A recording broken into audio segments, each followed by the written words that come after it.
right, so last we left off, you had talked about, since you remember better than me, and I'm going to ask you all just to ignore her sweatshirt. No, so this is coming up last week, Boomer. Last week, she had The Longhorns spanked Oklahoma. They did. Oh my goodness, yeah. True fan though. True fan. Bam, Oklahoma. She put this sparkly, bedazzled, ginormous Thanks, Bree. UT cup, and it was sitting right in front of me, pointing at the camera. So there was the huge Longhorn slide like right in front of me. So I had to make it very clear. That was not intentional, just for the record. I drink out of that cup every day. Okay. Well, where's it now? Well, it was empty, so I just was in a hurry, so I grabbed my water bottle. See, so there we go.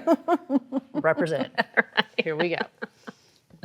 There's no rivalry here at all. Hey, originally from Oklahoma, so there we go. You have to represent. Got to represent, even though we got completely smoked. So that's okay. New to the SEC. That's all I'm saying. Give us some time. We got to adjust. All right. So last we left off. Yeah. So I was. We were actually moving. I think at that point in time, I had said that we had just recently gone through a DS1. Completely changed just our view.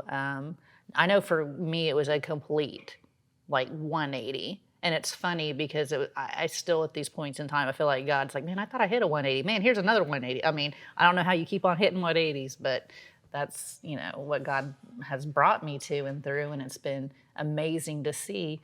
And at this time... So real quick, I want to just tell everybody, if you hadn't listened to the previous podcast, what a DS1 is. It's called Discipleship 1. It's where you're in a smaller group, and it kind of helps you relate to other people, and people really open up. Yes. In these. Yeah. And it teaches you also how to disciple others. Yeah. Yeah. So it's kind of the beginning of that, and what it really did for me was... I'm always a knowledge-based person. I love science. I love getting into history and theology. When people bring up theology, I'm like, yes. And I know some people are like, bored and glaze over the eyes, but that's really exciting to me. So the head stuff is really, really good. And for me, that I really enjoy. And what I learned in that, it's no, God isn't a God of just doing. It's not these works. It's not how you're supposed to be and supposed to act and supposed to do. It's He wants a relationship with you. And I had never gotten that in all my years, what that really meant. I mean, yeah, I go back and you can kind of say, yeah, I hear these things, but it just didn't really permeate. That He wanted not just a father, daughter, or an authoritarian. I guess that's more how I saw it, an authoritarian relationship. It was, no, this is supposed to be an intimate relationship. That's what trust really is. And I can see now, which going back in my story, why that wouldn't resonate. I had no trust. I didn't know what trust there was.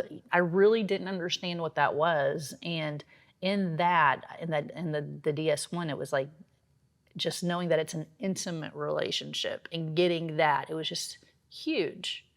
I'm like, okay, the God of the universe wants an intimate relationship. He already knows me intimately, and know the Bible verses and Psalms where we talk about, He knows every hair on your head. He knitted you in your mom's womb, and it's just had new meaning at that point in time. So after we had gone through that, I know I'll recap a little. Within 2 months, I blew my knee out. Had to have surgery. My husband was supposed to have 2 discs replaced in his neck, so we had to postpone that surgery so I could have mine, because mine was more dire at the time. They're like, if you don't have the surgery, you're just going to damage your knee, and we won't be able to repair the meniscus part. So how did you damage your knee? Oh, my goodness. It was, for everybody... I'm getting the evil eye because I know I was there. I know how she damaged her knee. Yeah. It was active shooter training. Wait, no, I hear somebody say. Wait a second. I wasn't actually thinking of that one. I was thinking of the one before that. when you're doing your high kicks. Oh my gosh, that's even worse. I wasn't at the active shooter training. I was there for the high kicks. Yeah. So, yeah. Yeah, I was trying to be a high stepper again. Yeah. For our daughters were on the drill team. I'm like, yeah, look, I can kick. Oh, you just said, well, I remember we heard a pop. Pop. Yeah. I was Yeah. like, oh. That wasn't good. That wasn't good. Okay, No. so back on track. I just had to point that out moving on because she wore this sweatshirt. So. Oh, okay. Yeah, that was it. So, yeah, the active, well, I call it was tactical training. There we go. Tactical training's how I ended up tearing it up really, really good. And as my husband lovingly likes to say, it was a guy that was chasing you with a Nerf gun, which is also accurate. But you were supposed to pretend it was real. I mean, it felt real sometimes. I'm telling you. I mean, yeah. And I did, but yeah. So you had your surgery. I had my surgery. And at the same time, we were in the process of selling our house because we knew Mike would have to go on disability, and thankfully we had that insurance. We had long-term disability insurance through his employer, so that was a blessing. However, after 6 months, income decreases from, it's a 40% deduction. So we're like, we're going to have to seriously do some downsizing at this point in time. And at that point in time, my grandmother lived with me, which I think I'd previously said that she lived with us for 15 years. So there was lots of decisions to make at that time. We knew we were downsizing.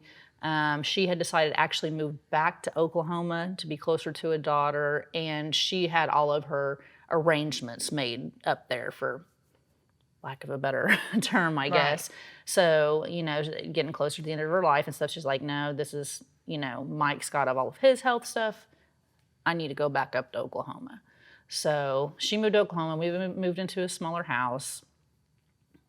Mike had his surgery, went, down that we adjusted for the 40% decrease in our income, our, living lifestyle. And we decided that we're going to be small group leaders all at the same time. So you went basically from Mike being your primary breadwinner to you basically being the breadwinner. Yeah. That's right, because he was still getting the long-term disability. He's getting long-term disability. And so even with him, this is how piddly my income is, him only getting 60%, it's still more than I make. But it was a huge decrease to you guys at the time compared to what you were used getting.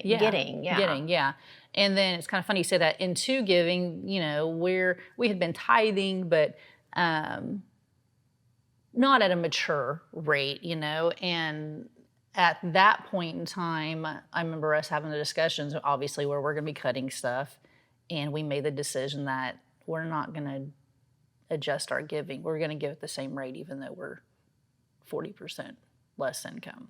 And let me tell you, that is a hard decision to make. That is not easy. Because I know Jeremy and I, when I lost my job, that was something that God really got on us about, was our tithing and making sure that it stayed consistent. And boy, oh boy, that's tough. I remember we were even advised to stop tithing during that time. And Jeremy's like, no, I'd rather not pay a bill than not give to God.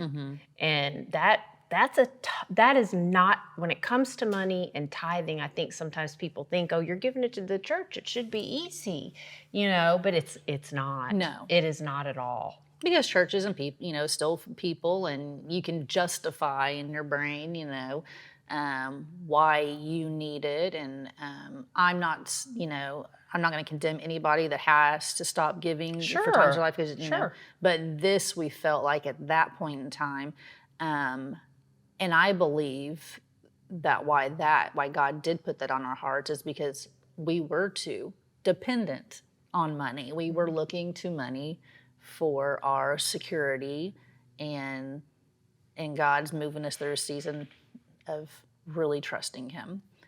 So that's a little side note, but that was part of our journey going through all of that. Well, we were there for a year at our new house. So we hadn't really, we were apprenticing at this point in time. We had branched off with a group that they were branching from our group, and we decided to follow them, and we were asked to apprentice but just how God is. He had actually asked us, and that's why we went to the leaders, like, hey, we feel called to branch with them, not to be apprentices, but just to be there as like a support and help get that group really started, because it really is helpful. You have more mature people in there that, and I don't mean like, I'm talking about spiritual maturity because my husband is probably about the most immature person ever. Love him, but he is We'll get him on here one day. Yes, very immature. But so spiritual maturity, because going into the deep dives, being vulnerable, and it makes it easier when there's more, a couple more people in there. So that's what we want to do. We had told our group leaders at that time that we were feeling, pressed upon by God to go with them. They're like, great, we want to have a conversation with you all anyway. We wanted to see if you would apprentice because we think, you should have a small group. And I'm like, I don't know about all that, but here we are. So we were apprenticing and all that. And there was just more volleys. My poor husband went through a lot of health issues, medical. We were supposed to branch our group the following January. And in that fall and winter season, like right around Thanksgiving, he suffered, which we thought was a heart attack. Had taken him to the emergency room. Thankfully, it wasn't. But he had to have a heart cath and all sorts of testing done, going to the cardiologist. He didn't get to go to the holidays with us. I went and visited my dad on Thanksgiving. So he's like, no, I don't want you to stay here. His dad came and stayed with him while I went up there. And I remember shortly after he had another one of those attacks. Well, it was where he couldn't breathe, and they actually had to like give him an IV and stuff in his neck, which is very weird to me. But it's just super scary. So we were dealing with all these health issues, and then we were questioning, do we start this small group in January? And thankfully, like I said, he had the heart cath. There wasn't a lot of blockage in the arteries. I think it was like 20% or something. So they put him on a cholesterol medication. So it wasn't like a huge blockage or anything. So super thankful for that. Never really found out why he had that other reaction. We think it might have been some of the medication, but that's neither here nor there. We still decided to start our group. So we did. We started our group there. I feel like God he blessed us in a lot. We had a daughter actually that went through some major anxiety and depression, and we had to, even during that time, that fall season, we had to put her in a facility. So she went just dealing with her anxiety and depression, and she was in a facility for a week, which was just like devastating, devastatingly hard. Yeah. And I know Mike really, really had a difficult time with it. I remember having a difficult time with it, but I remember God showing me in his graciousness. I remember right after we took her stuff up there and dropped her off, I was in the car praying, and I was almost numb. I wasn't crying or anything like that. I'm just spent at that point in time. Almost like you can't take anymore. Yeah. I'm like just totally spent, and just realizing in that moment, I'm like, this is something I literally cannot do. Yeah. And I know, and I never want to use God for just help me whenever I'm in these bad situations. You don't want him to be a genie in a bottle. Yeah, I don't want to be a genie in a bottle. And that's what he had kind of been to me before. And we were growing through that. And when I say we, I mean me and God. He was growing with me through that. I remember going through like my discipleship, and one of the things that I was sitting here thinking, because I'll have conversations, I talk to myself in my brain. I think most people do. And if you say you don't, I don't believe you. But I started just orientating those conversations instead of just self-dialogue. It was like I turned that over. That was like part of my prayer time, that I would speak to God and be almost like, hey, what do you think of this? What's going on with this? And You turned it into more of a, instead of it just being a request time, you turned it into a conversation with God. I like that. Yeah. You know, a lot of times I have definitely been guilty of this, and that was one thing the Lord convicted me of probably about, I don't know, I guess now it'd be almost a year ago, but I would go to God and it was just, God, I need this, this, this, and this. But I never took time to let God actually talk back to me, you know?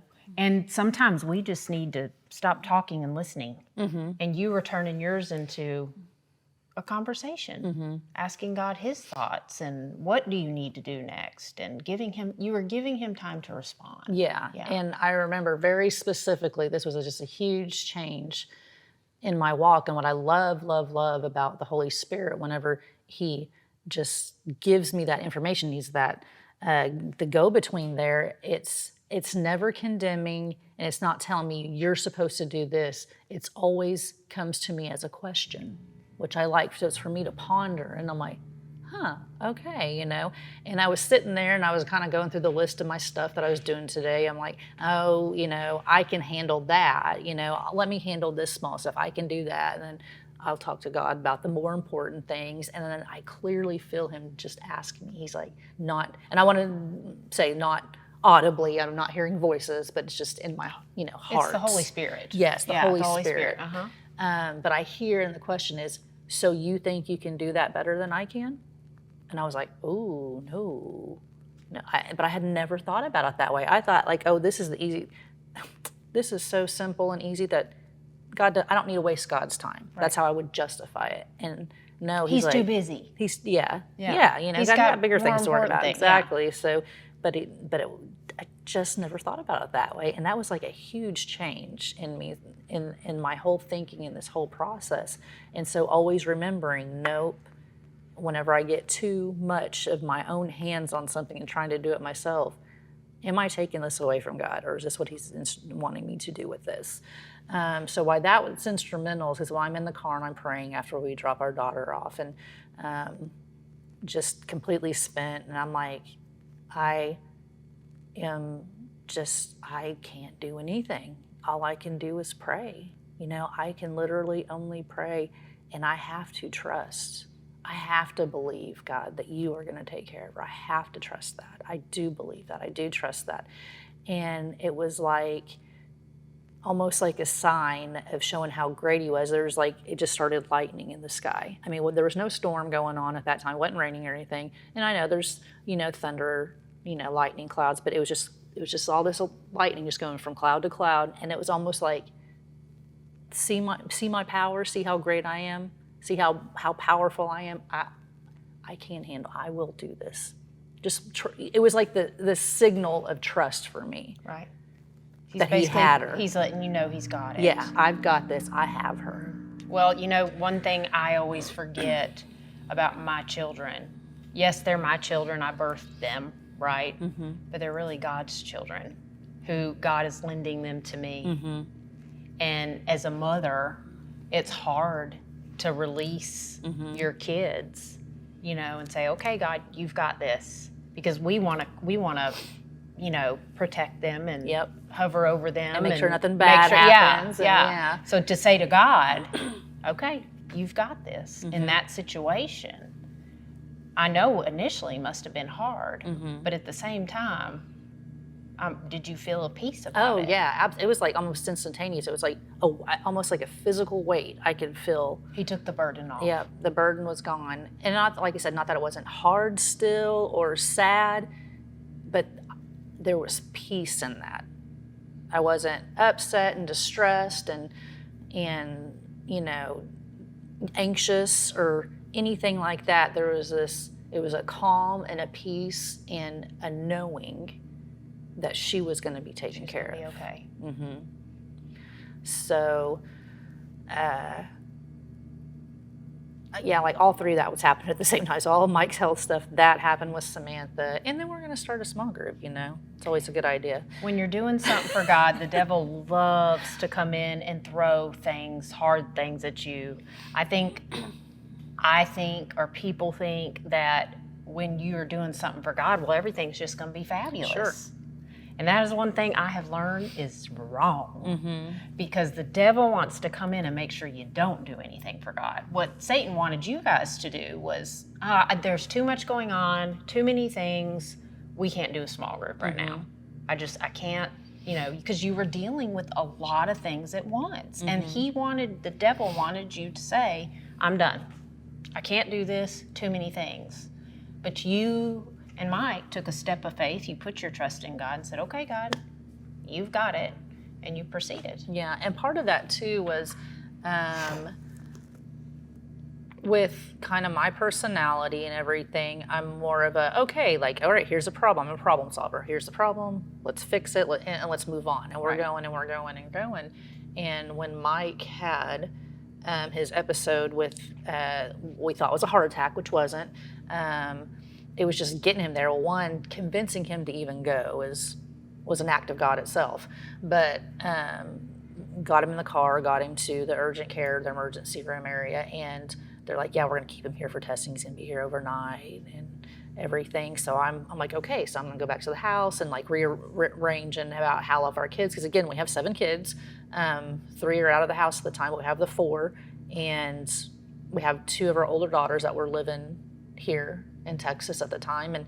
And so I'm like, okay, calling them, arranging, hey, about dropping kids off, coordinating, going to pack a bag for us at night. And this was on a Sunday. This happened a Sunday evening. And then I'm like, it hit me. I'm like, oh, I have a meeting tomorrow. We have staff meeting tomorrow. So I need to call and let them know I'm not going to be at the staff meeting. But it was just more of a task list to do. Just doing things what you I needed to take care of. Just what I had to take care of. And my direct boss was actually, I think he was on vacation or out of town or something at that point in time. So I'm like, I have to call the big boss, which they had small group going on too that night because their small groups were on Sunday. But they did call me back immediately. And I said, hey, this is what's going on. Just letting y'all know I'm not going to be at staff meetings. Mike's at the hospital and just what I have to do. And then the question came, and it was from our lead pastor. He asked me, he goes, are you okay? And that was the first time I'd thought about it. And I crumbled. Like, I don't know. Sack of potatoes comes in mind. I don't know why. I think that's a Southern thing. But I just crumbled. And I started crying. And I'm like, no, I'm not. But I hadn't even realized it until somebody stopped to ask me if I was okay. And they actually came up to the hospital and visited, and just completely so thankful for that. And that was another big piece of it.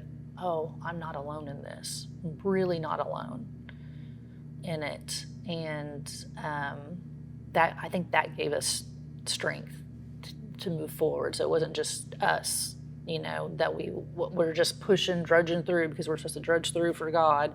No, there was the relief, and there's people that were willing to walk beside us in it, even if it was the big boss, right? Which was really super, super comforting, and we were so thankful for. And also, which I forgot about in the midst of all this, it was after my daughter had come home from the intake hospital, and part of the reason why we moved where we were at, it was so our girls that were in high school could finish out at the same high school. And excuse me, so one was a senior that year, and then it was our 10th grader that had gone to the hospital. And whenever she came back, we're like, we don't have to stay here if we don't want to, because we decided at that point in time, part of her anxiety was the school. It was so big. She had come from smaller school, and she was so introverted and everything that we decided to put her like in a homeschooling program, decided to homeschool. And she's done fantastic since we've done that. And kind of our thinking now, since Mike's going to be going on disability, is like we can like pretty much find our retirement home. Not going to do it anytime soon, right? But just we can look. And this is right before everything started shooting up. Like house prices had already been going through the roof, but the interest rate wasn't crazy yet. It was like 5 or 6%, I think it is, instead of the 8 or 9 where it was going. But it was going in that direction, but not there. So still a stupid time. You never not going to buy a house. If you don't have to, you're not going to buy a house. Sure. And we were just kind of looking, and I just say, just so happened, we went to go look at these one houses. We want to be on water because Mike used to be an avid fisherman and loves being on the water. And there's something about water is just super calming too. But there's a little area. I'm like, hey, you know what? I know it's not on the lake, but there's a little area that they're on canal, so all the houses back up to water. It looks pretty neat. Just go check it out. Mm-hmm. There's a couple houses for sale over there. Let's just go check it out just to see. So the day we were going to go look, realtor calls, says, well, one, they won't let us see the house unless we're going to pay full price. I'm like, you're asking me to pay full price for a house that I haven't seen, and you're not going to show it to me? Yeah. So no, thank you. And the other one went pending, sell, because houses were flying at this point in time. So I'm like, okay, we're just checking it out. That was it. Not a big deal. Well, one of the realtors called our realtor back and said, hey, there's this house. It's not on the market yet. But they said I could go ahead and show it to you if y'all are interested. So we went and looked at it. And it, it's an older house, which we knew, fixer-upper, but they had been renting. They were living out of the country and renting, and they just wanted to get rid of it. And the realtor's like, she's like, just make an offer. They really wanted, if you really like the house, just make an offer. And she's like, they will more than likely take it. Oh, wow. And I'm like, if we made an offer, it's going to be ridiculously low. And we made a ridiculously offer, and they took it. And I'm like, okay, so here we are. So I have all this. And I think you had only lived in your other house for a year? Yeah. Yeah, so you hadn't even been there that long. No. Yeah. Yeah. So, and no one likes to move, let's face it. Yeah. No. Especially, and like this is, and then Mike, because Mike had already had the incident in the hospital. So it was September when our daughter went in, and then Mike had his incident in November. It was around, Thanksgiving. So this was in December. Yeah. Yeah. So December, when we just went to look, and it's like, oh my gosh, okay. And put ours on the market, and here we go. So by the end of January, we have a new house. So we do our very first small group meeting at our old house, and we're like, hey, not to do a bait and switch on everybody, but we're moving. Yeah. So we're doing like one small group or two. I think we did 2 small groups there, and then we're going to be at the new house. And I just remember the cool thing about it was like, man, God, I felt like that was a gift that God had given us. And we were in an area that made us happy, that we wanted to live in. Felt like we were forced to because of schools and kids and things. And it was just a gift that we would get it, especially at that price. It was a ridiculously low price. And it's amazing how even things, because I don't remember you saying, but I don't think you prayed about like asking God for a different house. Like, but God hears, He knows the things that your heart desires. And I truly believe that when you honor Him in your life and do the things that He is asking you to do and take that step of faith, even through the hard times like you and Mike did, I believe God will honor the things that your heart desires.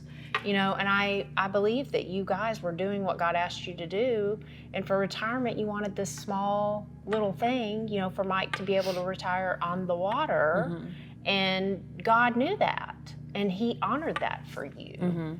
And that was that. And you're still there, and it's such a blessing for you guys, So God hears you, and He knows your heart. He knows the things that your heart desires. It's a matter of us just being patient. I was telling Zay right before I got here, I said, patience is my worst. Like, it's my worst thing. Oh, yeah. Me too.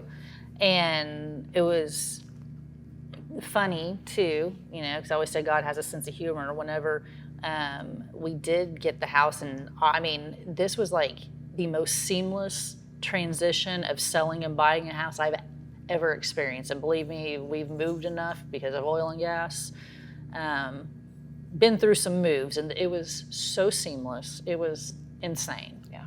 So had nothing but the handprint of God on it. Absolutely. And we were praying, and we were so thankful for that. And we always said, you know what?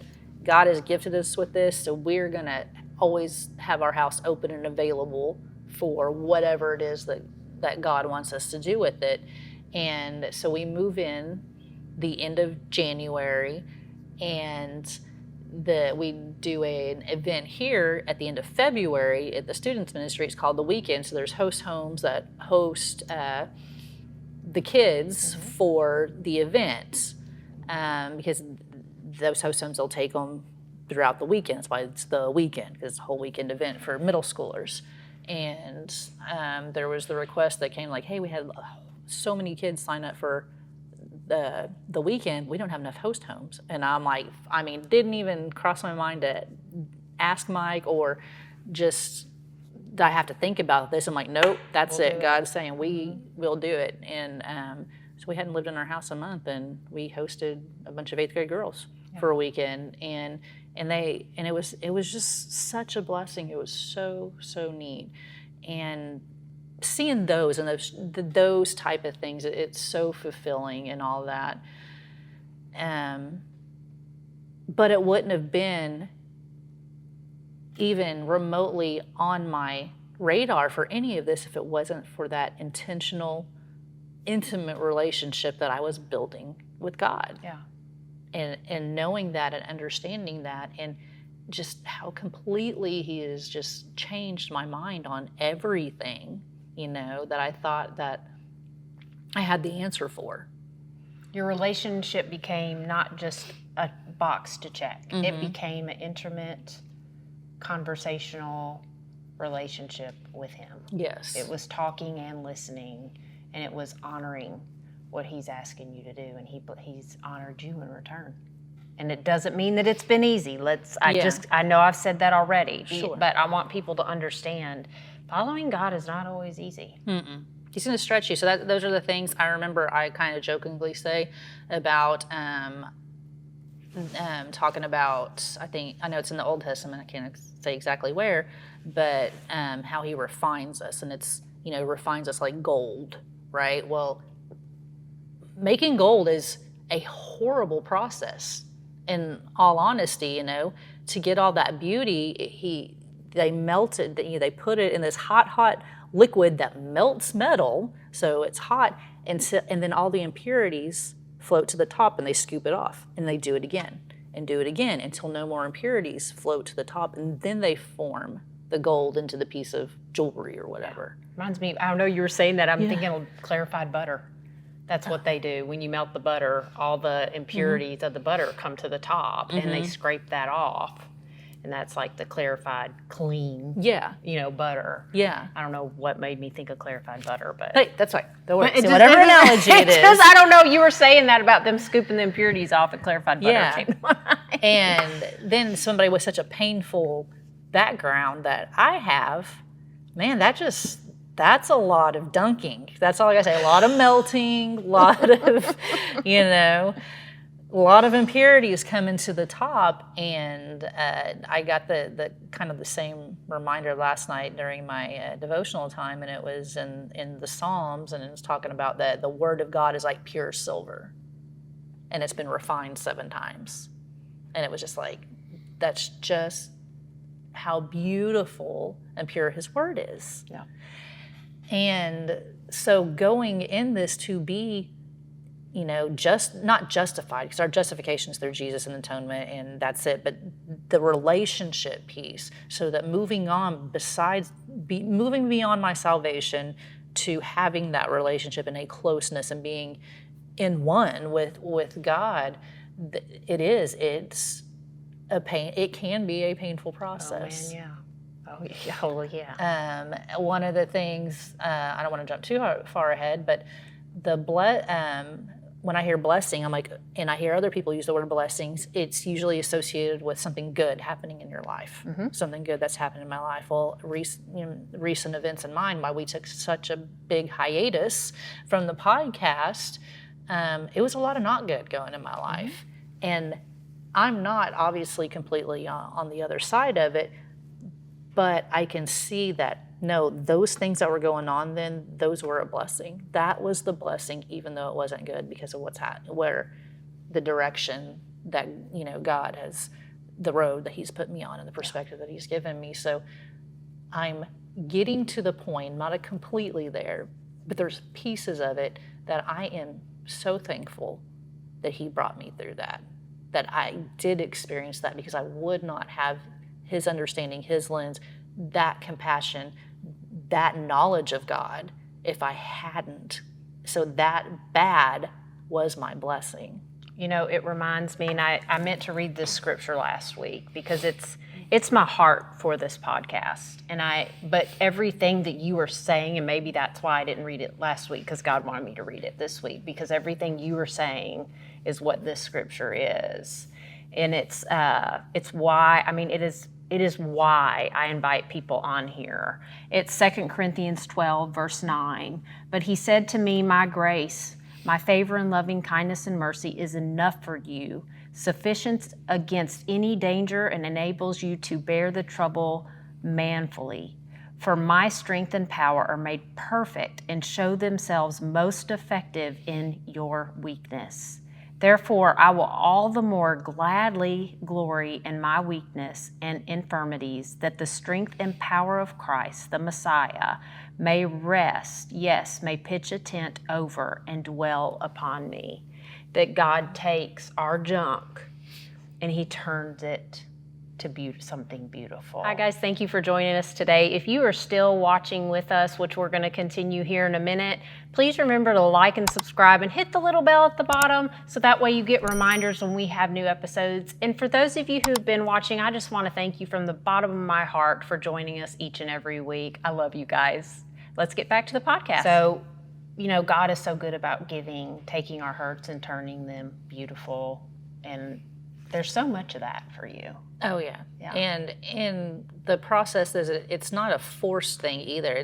He invites you into it. So, there's bad worldly things are going to happen to all of us because this is a bad, broken world. Mm-hmm. And it doesn't matter whether I believe in God or I don't. Bad things are going to happen. Mm-hmm. But he takes that and he has used it for me. It's been a journey, and it's been, I'm going to walk this through with you. You have a choice. Are you going to walk with me in it or not? Will you trust me and walk with me in this? Or are you going to try to do it yourself? Or am I going to try and do it myself? Which is a problem I have as well. Yeah. Yeah. I struggle with that too. Yeah, big time. Mm-hmm. Oh, hugely for me, and especially, not trying to beat an old drum, going back to that background, and that was a learned thing for me, is like, I know I have to do it myself or things aren't going to get done. Well, that's all you knew. Yeah. From a very young age, going back to the very first episode that you shared, that's what you knew from a young girl. You only knew how to do it yourself. Yep. And now God's asking me, hold my hand and let's do this together. It's almost like he's parenting you. Oh, for sure. Yeah. Yes. That you didn't really get as a young kid. Now he's taking you and showing you, walk alongside me. I'm going to hold your hand, and we're gonna figure this out together. And still, it was still my choice. It's my choice. I'm asking. Like I said, the Holy Spirit. That's what it is. I'm asking. I'm giving you a question. You ponder that. You think about it. You make what's your choice. And I always like to say the phrase that it's simple but not easy. So everything that God asks us to do, super simple. The concept of it's simple. Just trust me. Yeah. Everything that I do in my life is go back. It's simple, I trust you? But it's the hardest part at the same time. It's exactly relinquishing that control. Yep. Simple but not easy. That's what I said. It's simple. It is not easy. And there's been just many processes of that, just him and me again feeling like, oh yeah, look, I've come to this. Woohoo! I've made it. I've done it. I've gotten this trust. I've fulfilled this. I'm great. I've made it. And then it's like, I call it an onion. It's a layer. It's like, oh, we're through this layer, and now we're going to dive into another layer. You do always say that. You got to peel back the onion. Got to peel back the onion. So. But onions make me cry. I don't know about that. Yeah, I know. And I don't like to cry, but believe me, I've turned into a crier here in the last few years. Still not completely comfortable with it, but I have. But so we've been in our house now for, it'll be 2 years in January. And there's obviously hiccups in life, the bumps in the road, and plus the extra layer that we have on top of everything too is such a blended family with foster and adoption, and with those they come up with their own the nuances and just issues, and you just don't know until you're in the midst of it. And one of our boys has some big like psychological problems, and just learning. I mean, we still learn. We're still learning and navigating through it, and not doing it right, obviously, but learning and doing the best that we can with it. So it's like something else will pop up. It's like, oh wow, that's new. Where did that come from? Well, you get over one obstacle and then you're finding out something else. Yes, exactly. So, but going back to when you said about our kids and handing over our kids, I actually had a really cool moment with that. And I wanted to talk about in the middle of the night, I woke up and I have to put a camera in our boys' room because, like I said, the one has some issues. He'll get up and he'll wander around and things. So our doctor told us put like a little Ring camera in there so you can kind of keep an eye on him, so it'll alert us if he gets up. Sure. And it had kind of gone off, but he was just kind of shuffling around. And I prayed, and it ended up being a really long prayer, but it was a whole lot of stuff going out. But the nexus of that prayer started out as, they are such a gift. Thank you, God, for you entrusted me with them, with my mess and everything. And just, I'm so grateful that you entrusted me with this, and me really knowing that they aren't mine. And you gave me that physical representation of handing me these children. And I am just so grateful for that. Even whenever it's rough, so grateful. And I just prayed, give them peace, maybe that not anymore struggling in the night, whether he's having a night terror or anything, just, calm and peace. Because the last couple of nights he's like, I can't sleep, I'm having a hard time sleeping. And so just prayed over that and got that opportunity to do that. And I didn't hear the Ring camera go off again. Now, I could have been deep sleeping, but it was just a nice moment. And then like a grateful moment. A grateful and just a recognition for me in that moment.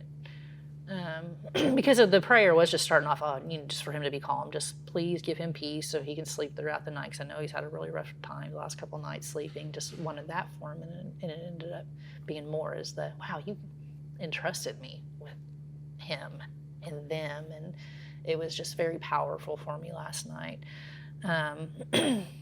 But going back, so our daily nuances and stuff. Well, then we have other things that kind of are a little bit extra that are, thrown into our regular daily life. And one of them was aging grandparents. So for me, when I was 15, I moved in with my dad's parents. And several years later, they had told me to call them mom and dad, that they would prefer I called them mom and dad, which was, I cried. And because I had already named them in my phone, mom and dad. I just hadn't told them, And then another piece to that was my grandmother had passed like 7 years ago from cancer, but my dad was older. He's almost 80. He was 87 at the time. And his health was deteriorating, and he had moved closer to my Uncle Darren, which is funny, lovingly call him my uncle brother. Because he's biologically my uncle, but we have more of a brother-sister relationship. And so he moved closer to him, so their family was taking care of my dad. And I would make monthly trips up there. So this whole year, I've been going up once a month to try to help. And alleviate some of that pressure off of them. And there's, like I said, there's two other boys. It's my dad and an uncle. My biological dad and an uncle, and they're just they don't have the capacity to help in that. Not making excuses, it's just where they're at. I don't think they could mentally or anything handle it. So in August, let me back up a little bit. Last year, really finalizing getting all of Dad's affairs in order, because everything was still like, if Mom passed, everything went to my dad, and if Dad passed, everything went to my mom. So wanted to, get all the will and the estate and all that set up. Well, unbeknownst to me, I guess years ago, that they both had, when my mom was still alive, they had conversations with the 3 boys saying that Tara will be treated as a child in our will. I had no idea. And in this, a year and a half or so ago, they went, it was Darren and my dad went to put all that paperwork into place, and that's when I found out. And there was some not happy people about it. There was some pushback that I was going to be, but that was such a God moment for me. I'm like, I'm like, the stuff, I don't care. If there's money, stuff, whatever, I'm like, you 3 can have it and split it between you. But God gave me this beautiful representation of adoption on there. They weren't able to, formally adopt me or anything like that. But God was so, so kind in that he gave me a family. He's like, no, see this family, they chose you just like I chose you. I want you to know how special and chosen you are, that I'm giving you this physical representation of family that chose you. It wasn't about the things. It wasn't about the things, and it would still be to this day. It was about the love and the being chosen. Yeah, I was accepted. I was somebody's daughter. I was really somebody's daughter. Yeah. And that was just, I was like on cloud 9. And just knowing that. And that's what I said, if they want the stuff, they can have it. I don't want the stuff. And Darren, he's like, nope. He's like, I'm honoring Mom and Dad. We're going to do what they wanted. So why that comes important is the reason for my hiatus for so long was back in August, I was going up to Oklahoma to stay with my dad. He was having a surgery. He had hydrocephalus, and they were going to drain some of the fluid, and they thought that would help with a lot of his issues, because he was having a whole lot of stability issues and lots of stuff. And they said that pressure, from the fluid on the brain would cause that. So we're like, okay, so it's very invasive, it's not invasive whatsoever.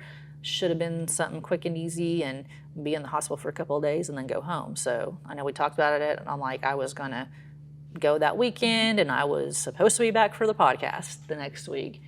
And that's not what ended up happening. The procedure didn't work, the drain didn't work, so then they just took a spinal tap, and the biggest thing he had going on was dementia. And they'd actually told us that they didn't think it was the dementia. They thought it was all related to this hydrocephalus. And it didn't get better. Actually, it made it worse. It sped up that dementia process, and he ended up being in the hospital for a week and then passing away. So I stayed up in Oklahoma almost a month. I was there for 3 weeks. Would stay there with my dad. We would go back and forth, Darren and I,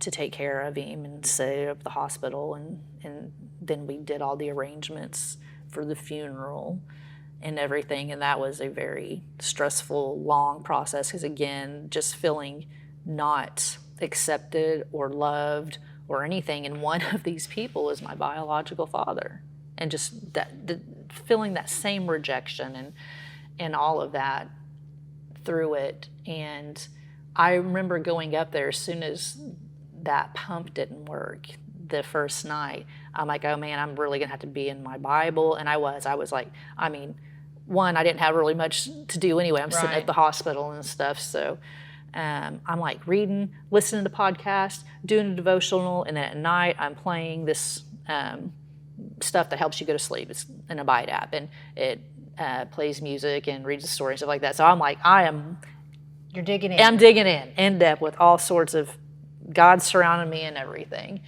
And it just feels like there was many arrows coming at me. More arrows, yeah. Lots of arrows, and just in a lot of spaces in my life at that time, just feeling very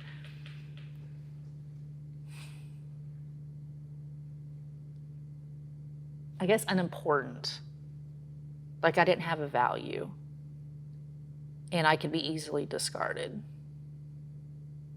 And all of it. That's, I guess, the best way. And it was in all sorts of directions. It wasn't just with them. There was a bunch.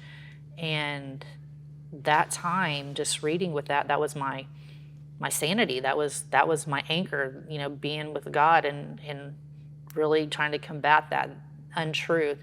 And the beautiful thing was that my uncle brother no longer is my uncle brother. He became my brother. We are like so tightly, me and him and his wife are so tightly intertwined now. It was like, I see the beauty in that. It's like, no, yes, there's this loss in this family, but this is your family too. You know, like a passing of a baton, if, Sure. you know, He so wanted to you say. to know you're not alone. Yeah. Just because your dad passed away, you're not abandoned. Yeah. You're not abandoned. So that was the beauty in that. I come back home after about a month, and so my dad passed away. He passed 2 days before my birthday.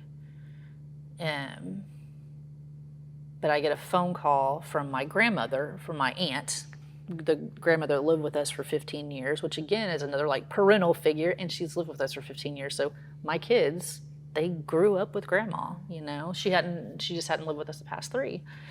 And I get a call from Lucinda, and I was actually in a staff meeting where when I got a text message from her saying, hey, I need you to call me whenever you can.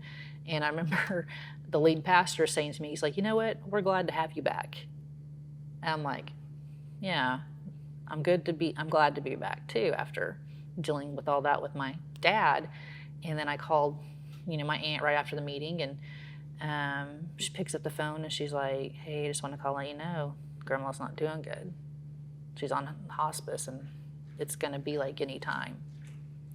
And I had actually planned on going to Oklahoma that week. I was going to leave Thursday and go up to Oklahoma to help clean out my parents' house, because we got to get that ready for the estate sale, you know, just all the extra hoopla of stuff, you know, that you have to do. And I was like in shock. I'm like, okay, well, I'm like, I can't come right now. I'll be there Thursday. And she's like, and my aunt was very sweet. She's like, don't worry about it. I'm here with her. She's not going to make it till Thursday. And I'm like, okay. And I'm like, are you there with her now? And she said, yes. I'm like, well, can I talk to her? And she's like, yeah, but she's not really talking anymore. And I'm like, it's okay. And she's like, I'll put it on speaker so she can hear you. I'm like, okay. So she did. She put her on speakerphone, and I got to talk to my grandmother and tell her that I loved her and I was going to be there soon. I'll be there soon, and I love you very much.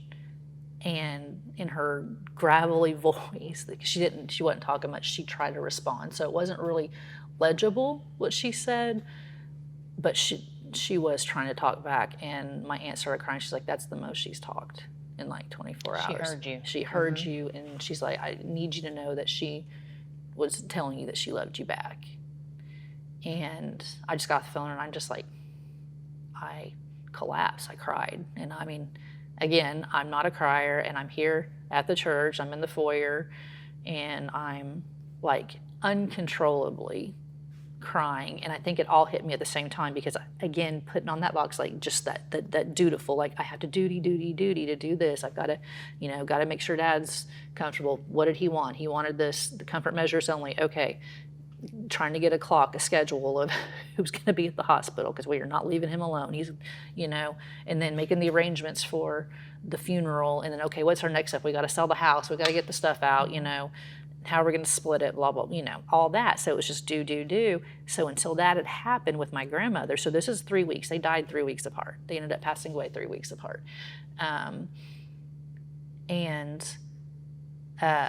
But that was the first time after I got home, and I think it was such a shock to my system. I mean, I knew she was sick and not doing well. Did I think that she was? No, it wasn't like that soon that I thought she would be passing away. I thought, you know, I don't know, within the year for sure. I thought she would probably pass away because she'd been battling cancer, but that was just a sudden. I think that was such a shock to my system that it brought me out of that pilot mode or that, again, at that numbness, like I said, I felt with when we took our daughter to the hospital. It's like, I have nothing. You know, I literally have nothing. And I just sobbed, and I felt, I think, everything from my dad's passing and my grandmother passing at the same time. I just felt it all. And I was a mess. It's like all the emotions that you've been feeling inside all of a sudden just spew out. Mm-hmm. Yeah. And so like that whole week, Melissa said, don't come down now. And I'm like, no, because I'm trying to get back in that duty mode. No, I'm going to help. I just went through this. I remember I made some offhand jokes. That's what I do. I try to make jokes whenever I'm like, hey, this is like a 2-for-1. We should get a discount from the funeral home at this point in time, because I know, I got a morbid sense of humor. But that's just that was keeping my sanity, But I know by that evening, it was just, I had never had this flow of emotion like this, or I shouldn't say I hadn't had, I've never allowed it. And not that I wanted to allow it. I didn't have a choice at this point in time. I was feeling like, but I would literally be okay 1 minute, and then I would just be bawling and unconsolable the next. And I did that for like 3 days. And then the negative in my head, I'm like, now I'm probably going to get fired. I can't do my job. I'm just completely worthless. I can't do anything for anybody, So that back, kind of went back to that mentality of to do. I'm only good enough. I'm only worth what I can do. And if I can't do anything, then I'm going to be discarded. Right. And so I had that anxiety, those feelings, and obviously some anger coming up. And I mean, just all the feels, I guess, would be the best. It was all. Well, you're going through what psychologists like to call the 7 stages of grief. Sure. Yeah. And it was like all 7 at once. Yeah. It wasn't like, For 2 people. For 2 people, For 2 people. You're not just grieving one, your dad. Then all of a sudden, when you're kind of trying to overcome that hump, you're also grieving your grandmother, who was like a parental figure. Yeah, she was. And so your 2 big life-changing events are happening within basically a month that you're grieving. Mm-hmm. So dealing with 1 is enough. Yeah. 2 is a lot. Yeah. And I still say, yeah, like I don't know. I just try to okay, it is what it is, and I don't know if I just don't want to deal with that full reality of it, or give myself that grace that it's okay. Yeah. But then there was other losses. It wasn't just job. I mean, not job, but I mean my family. My parental figures. These people who poured and raised me and loved me. The patriarchs that I had left of my family. Then I had a boss who was retiring, so a new boss coming in. Just change, a lot of change. I decided to step out of a leadership role in something because I didn't have the capacity at that point in time, and it was something very near and dear to my heart. It was with foster and adoption, which is, but it was still a loss for me. It was a loss, and it was like loss, and I'm questioning at this time. Well, there was 2 revelations that I had. One seemed kind of silly at the time, but it's understandable. It's like, I'm not mad at God. I have a real relationship with God. This is like it was like, that was like a turning point. Like, I'm not mad at God about this. And that was like almost a pat on the back. But it's like, wow. It was a growth that you had noticed in yourself. I had noticed in myself. I'm like, no, I'm not mad at God. But it doesn't mean I didn't question. I wasn't upset about things. Sure. But I wasn't mad at God. I'm like, oh my gosh, I'm not mad at God about this. That is amazing, Yeah. And then my second one was not, why is this happening? It's like, I don't understand. I know there's a reason and a purpose for it. And God, I am just so on the ground. I don't understand. Mm-hmm. And I don't have anything. I literally didn't have anything. I remember coming to church one Sundays shortly after, I think when I got back from my grandmother's funeral. And I walk in there, I'm like, I don't have anything to give you. I have nothing. But I do need to feel your presence. I just need you to be here. I just need to feel you, because I feel nothing right now.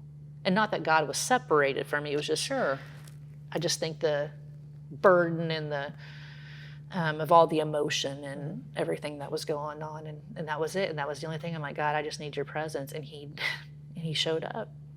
And he showed up for me, and there was that rejuvenation and in that for me. So with that, I mean, because that just happened in August, already I'm seeing there's things that I've had to step back from and let go of, and that God showed me. Again, it was almost, I mean, just sitting here talking, I see the correlation. When my daughter went to the hospital, watch me work. Do you trust me? That was it. That's all he asked me. He's like, just hand it over and trust me. And I remember one of the things he showed me whenever I was really contemplating giving up that leadership role, and it's not because I want like fame, or not that I want to get famous from it, but or I want to be noticed for it. It was just like, almost like you said, a baby. It was like somebody had entrusted this to me, and I had started building this, and now I'm just supposed to give my baby up. I mean, I literally had the image of Hannah whenever she was on the steps crying, and Samuel thought she was drunk, and she's like, no, I'm just weeping because I'm so brokenhearted for not being able to have a child. And she made that promise. She's like, and God was faithful to give her the child, and that's what she did. Soon, yep, we're done, like literally done weaning the baby, and here you go. Hand them over. Letting something go. Yeah, letting something go. And I'm like, I want that trust and that faith. That was the imagery that God had sent to me, was Hannah. And he's like, just trust me with it. And so that's where I'm at in my journey with God right now as we speak, going through that hard and seeing that I have this relief and this peace, and that's how I know it was the right decision, because the peace that I have with it, because I'm very hard-headed too, whenever, especially if I think, because, it can be Satan, so sure. I was very confused at first. I'm like, is this God asking me to let this go, or is this Satan putting all this on me and wanting me to give up? Yeah. And so I had to really wrestle and discern that, and then whenever it's God, I could felt God in that. Just, nope. This is what I'm supposed to do right now. This is what you're supposed to do right now. It doesn't mean that you're done with it forever. It's just you're done with it for right now. Yeah. Because sometimes we don't know what the next step that God has for us is. Mm-hmm. It's always something better. Yeah. That he has in store for us. So thank you so much for sharing your journey with us. And I know it's hard to come on here and share all your stuff, to be on video and to be out there in internet land. But internet land, I like or YouTube land, whatever. But thank you so much. I really appreciate it. I know it's been a journey, and I know it's been hard, and you've had challenges while you've been doing this, but thank you for being vulnerable with us today. Well, thank you for having me. Of course. Thank you guys so much for joining us today. I hope you enjoyed Tara's story, and thank you for staying with us on this journey as she shared her story and was vulnerable with us. Remember to like, subscribe, hit the little bell at the bottom so you can get reminders. I look forward to seeing you next week, and remember, let down your guard and be vulnerable with God. I love you guys.